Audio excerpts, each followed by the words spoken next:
셀트리온, 일본에서 유플라이마 임상 1상 결과 발표. 연내에 현지 허가 신청한다는 소식입니다. 오리지널 의약품과 약동안 및 안전성, 유사성 확인. 약 6천억 규모 일본 아달리부밥 시장 공약의 시장 시동을 건다는 소식입니다. 일본에서 허주마가 약 50%가 넘는 점유율을 보이고 있죠. 이제 연내에 유플라이마 허가 신청을 하고 공약의 시동을 건다. 일본 류마티스 학회에서 임상 1상 결과를 공개했고 오리지널 약과 유사성을 확인하였다. 이제 본격적으로 일본 시장에 진출한다는 소식이 들려오리라 생각합니다. 사실 유플라이마 이전에 휴미라의 바이오시밀러 고농도로서 LG화학이 먼저 진출해 있습니다. 얘네와 일본 시장에서 피 튀기는 진검 승부를 펼쳐야 합니다. 2021년 3월 23일이에요. 그래서 휴미라 바이오시밀러 LG화학 일본 허가 신청 1년 만에 허가 성공. 모치다와 공동 개발. 얘네는 공동 개발을 했어요. LG화학. 구 LG생명과학을 합병을 했죠. LG화학이. 그리고 그 이전에 럭키. 럭키 연구소에는요. 사실 국내 제약 바이오사의 사관학교라고 불립니다.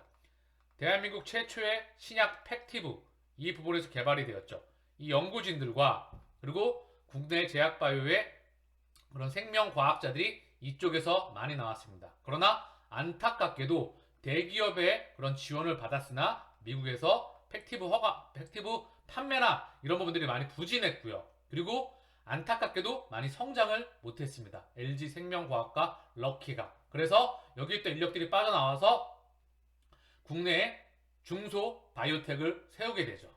중요한 부분은 셀트리온이 얘네들도 쉽지 않았던 부분을 20년 만에 누구도 넘볼 수 없는 삼바는 CMO이다. 그쵸? 삼성 바이오에피스는 바이오젠이다. 그쵸? 이 부분을 정확하게 알고 계실 거고요. 국내에서 유한양행, 동아, 그리고 종근당, LG화학, 그 이전에 LG생명과학 그 누구도 하지 못했던 바이오시밀러, 항체, 신약, 바이오베터, 케미칼, 직판 그리고 이 연구 개발, 신약 후보 물질부터 시작해서 전반부와 후반부와 생산과 판매 허가를 모두 담당해낼 수 있는 그런 20년 만의 역사를 쓰고 있고요. 국내는 의미가 없어요. 국내 제약 바이오 산업에서 얼마만큼 R&D 비중을 셀트리온이 차지하느냐, 얼마만큼 매출 비중을 차지하느냐, 수출 비중을 차지하느냐가 중요한 거예요. 제약 바이오 산업의 삼성전자입니다. 그래서 중요한 건 회사 좋은 거 알고 계시죠? 그러면 숫자로서 증명해야 됩니다. 우리는 성장 기업으로서 숫자로서 성장폭을 증명해내야 골고 공매도도 대량 쇼크오버가 들어올 수가 있어요. 그 기반 위에 합병이 진행돼야 됩니다. 그래야 수급이 미친 듯이 들어올 수가 있습니다. 그때 슈팅이 나올 수가 있겠죠. 우리는 그때까지 힘들지만 어금니 깨물고 또는 힘 빼고 본업에 충실하면서 동행해야 되겠죠. 지금의 계좌장부는 믿지 않으면서요. 그게 중요한 거예요. 자, 셀트리온, 아바스틴 바이오시밀러 특허 합의 출시 준비 완료.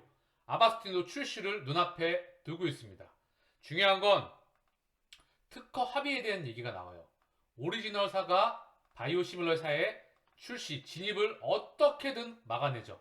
최대한 딜레이 시키고 소송과 갖가지 방법을 동원해서 이 진입을 막습니다. 그러나 셀트리온 왜 뛰어난 경쟁력을 가지고 있는지 자 보자고요. 제약사가 똑똑하게 치료제 특허를 방어하는 방법 제형 변경이다. 허셉틴, 리툭산, SC 제형 출시로 특허 위기 극복 개발 어렵다는 난관이 존재한다. SC 제형 자체가 개발이 너무나 쉽지 않다. 그래서 오리지널사들이 어떻게든 SC 제형 변경을 해서 치료제 특허를 방어한다는 부분이에요. 정맥의 특허가 끝나게 되면 제형 변경을 해서 이제 그 부분에 부가가치를 누린다는 부분이죠. 그러나 피하 주사 제형을 가지고 있는 원천 기술을 가지고 있는 우리 셀트리온은 이 시장에 뚫어버릴 수가 있다는 부분이 있다는 거죠. 같이 한번 보겠습니다. 오리지널 제약사들이 바이오시밀러 제품을 견제해오던 전통적 방식은 적응증을 추가하면서 특허 기간을 연장하는 것이었다. 그쵸? 이 방법도 하나의 방법이었죠. 이는 주력 제품의 매출이 특허 기간 만료 급격하게 하락하는 것을 방지하는 동시에 신물질 개발에 필요한 시간을 벌 수 있다. 이 부분 또한 신약 기술 수출 시장을 셀트리온이 바로 탄생시켰습니다. 국내에는 제네릭밖에 없었죠. 거기에 L5라고 하는 기술 수출 시장을 셀트리온이 세계 최초의 항체 바이오시밀러를 만들면서 그 시장을 동시에 만들었던 부분이에요. 그러나 이제는 제형 변경이라는 견제 방식이 한 가지 더 추가가 되었다. 오리지널사가 보유하고 있는 오리지널 정맥주사 제형을 피하주사 제형으로 변경한다면 바이오시밀러 업체 입장에서는 그만큼 관련 시장 진입에 필요한 시간과 비용이 커진다. 바이오시밀러사 입장에서는 피하주사 제형을 가지고 있는 기업이 거의 전무하죠. 그쵸? 그렇기 때문에 협업을 한다거나 그 SC형 가진 기술을 가진 회사와 로열티를 제공한다거나 그런 부분들이 있으며 굉장히 비용이 더 많이 추가가 될 거라 생각을 합니다. 또한 임상과 연구 개발비와 이런 부분이 또한 현저히 차이가 나가겠죠. 이 기술을 가지고 있느냐 없느냐가 시장에 침투할 수 있느냐 개발할 수 있느냐 고로 레드오션이냐 이 부분은 다시 한번 재고되어야 된다. 그리고 시장을 선점할 수 있느냐 능력 또한 다시 한번 판단이 필요한 부분이라 생각합니다. 국내 제약바이오 연구원들에게 언급드리는 부분이며 찌라시로 계속 공격하는 부분들에 대해서 다시 한번 언급을 드리는 부분이고요. 글로벌 제약사들이 기약 없는 R&D에 집중하고 있는 이유는 기본적으로 여러 종류의 특허를 통해 독점권을 확보할 수 있고 막대한 수익을 창출할 수 있기 때문이다. 하지만 이제 신약에 대한 경쟁이 치열해진 만큼 중요한 건 오리지널 제품의 수명이 최대한 연장하고 새로 개발되는 제품에 대해 경쟁사 제품의 신규 진입을 최대한 까다로운 방법에 대해 고민하게 됐다. 그게 지금까지 특허를 청구하고 하고 있는 범위는 물질, 그리고 적응증, 제조 방법, 제형으로 요약할 수 있다. 이 중 최근 주목할 것은 제형 변경을 통한 특허 등록이다. 저분자 의약품은 대부분 경구를 통해 약을 복용하기 때문에 제형 변경을 통한 차별화는 큰 의미를 갖지 못한다. 그렇지만 바이오 의약품의 경우는 다르다. 바이오 의약품은 단백질의 3차원 구조 그 자체가 바로 약의 효능을 갖기 때문에 그 모양이 변하게 되면 약으로서 의미를 상실하게 된다. 정맥주사 제형이 바이오 의약품의 일반적인 약물 투여 방식이 될 수밖에 없다. 반면 정맥 제형은 바로 불편하게 있다. 병원에 꼭 가야 된다는 거예요. 그렇게 정맥 제형을 피하 제형으로 변경해 제품을 출시할 수 있다면 이는 기존 제품들과 큰 차별화 포인트가 될 수 있다.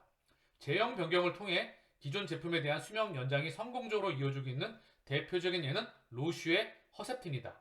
그래서 허셉틴 피하주사 제형이 지금 출시가 돼 있죠. 이미. 흥미로운 점은 로슈가 정맥 제형을 피하주사 제형으로 변경해 시장에 출시하는 방식을 선택했다는 점이다.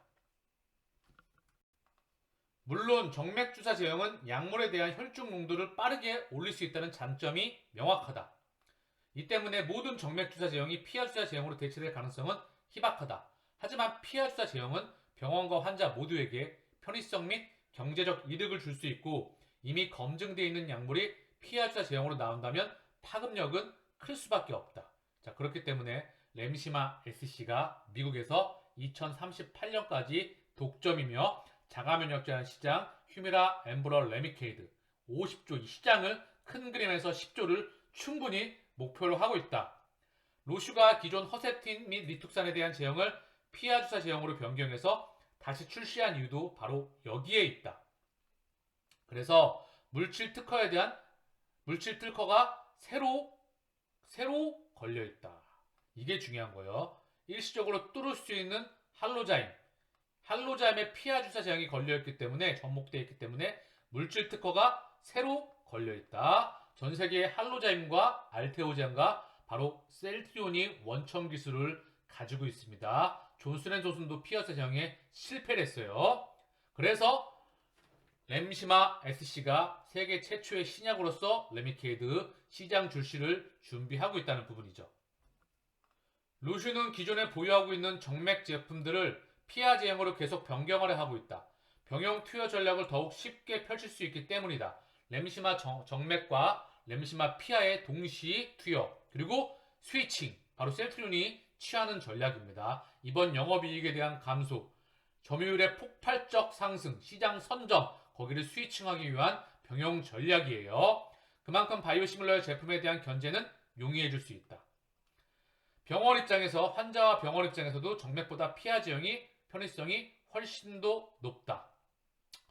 환자 및 병원에게 주는 장점은 환자의 고통을 덜어줄 수 있고, 그리고 불편함을 줄일 수 있고, 병원을 방문해야 되는, 그리고 의료비가 비싼, 환자가 부담하는 비용을 절감할 수 있으며 감염에 대한 위험도도 낮고, 수요자 입장에서는 만약 피하 제형보다 비열등하다면 굳이 정맥 제형을 고집할 이유가 사라지며 전 세계 재정 적자로 인해서 피하 제형 또한 확대가 될 수밖에 없습니다. 그래서 이게 얼마나 힘든 경우냐면, 피하자 제형의 경우 특수한 경우를 제외하고는 사람의 몸무게와 관계없는 동일 용량이다. 또한 준비 과정이 없다. 그래서 제약사 입장에서는 피하 제형 개발 자체가 쉬운 길이 아니다. 피하자 제형을 개발하기 위해서는 정맥주사 제형에서 고민하지 않았던 여러 난관을 극복해야 된다. 그중 하나가 약물의 양이다. 피하주사 제형은 약물을 피하로 주입하는 것인데, 사람의 피하 조직에 있는 ECM은 매우 치밀하다. 약물의 양을 충분히 줄이지 못했거나 혹은 줄였다 하더라도 환자의 고통을 최소화하기 위해서는 치밀하게 구성되어 있는 ECM 구조를 뚫어야 하는 과제가 있다. 자, 이 정도 지금 보게 되면 항체임에도 적극적으로 지금 적용하고 있으며 관련 디바이스에 수많은 특허를 걸어놓음으로써 신규 플레이어의 진입을 막고 있다. 셀트리온, 항체에 대한 원천 기술, 항체에 대한 생산 능력, 여기에 PR을 꼽아버립니다. 이미 유플라이마, 퍼스트 고농도 부버, 그쵸? 램시마이스C는 신약입니다. 추후 항체에다가 PR을 갖다 박을 수 있어요. 꼽을 수 있다는 거죠.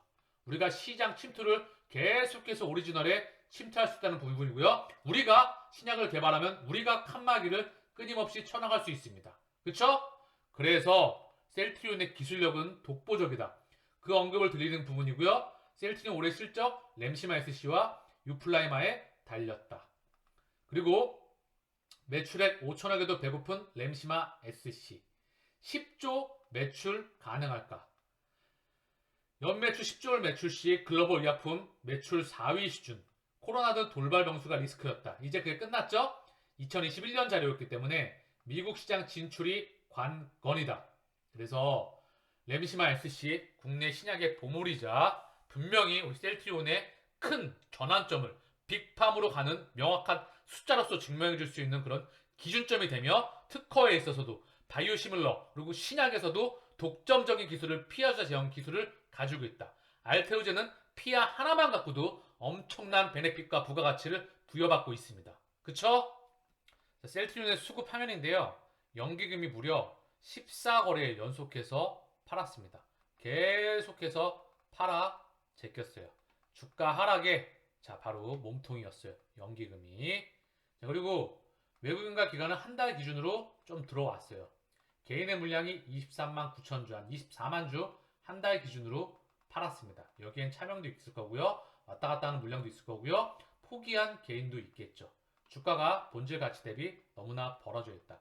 이 본질 가치에 대한 괴리를 좁혀 나가기 위해서는 지금껏 제가 언급했던 램시마 SC의 활약이 필요하죠. 이제 엔데믹으로 갔기 때문에 더불어 유플라이마에 대한 활약이 필요하며, 얘네가 활약을 펼치기 위해서는 트룩시마가 또한 안정을 취해줘야 되겠죠. 그리고 램시마가 점유율을 계속해서 넓혀가야 된다. 램시마 SC를 가지고 얘가 유럽에서 성장을 직판 갖고 성장을 해야 돼요. 직판으로. 그리고 얘를 미국에다 꽂아야 되겠죠. 이걸 신약으로서. 그쵸?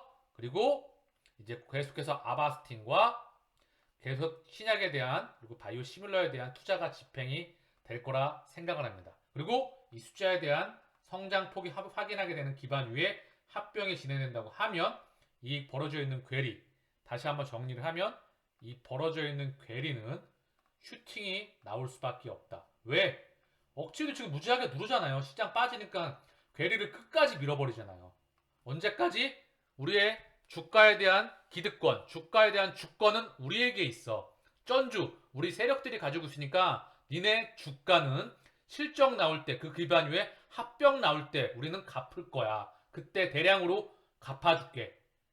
이때까지 우리가 실적으로 증명해야 되는 이유입니다. 그게 바로 대한민국 증시에 바로 반도체, 조선, 철강, 석유화학, 자동차 부품, 디스플레이, 가전, 유무선 통신기기, 건설기계, 해운, 철강, 한국의 중후장대 역사 속에서 반도체를 제외하고 대규모 장치와 인프라와 그리고 인력이 들어가는 산업에서 유일하게 이제 반도체를 제외하고 제약바이오, 그리고 2차 전지, 그리고 바로 네이버 카카오로 대변되는 인공지능과 블록체인 소프트웨어 혁명. 사실 이게 큰 판이라고 제가 계속 언급드리고 있죠.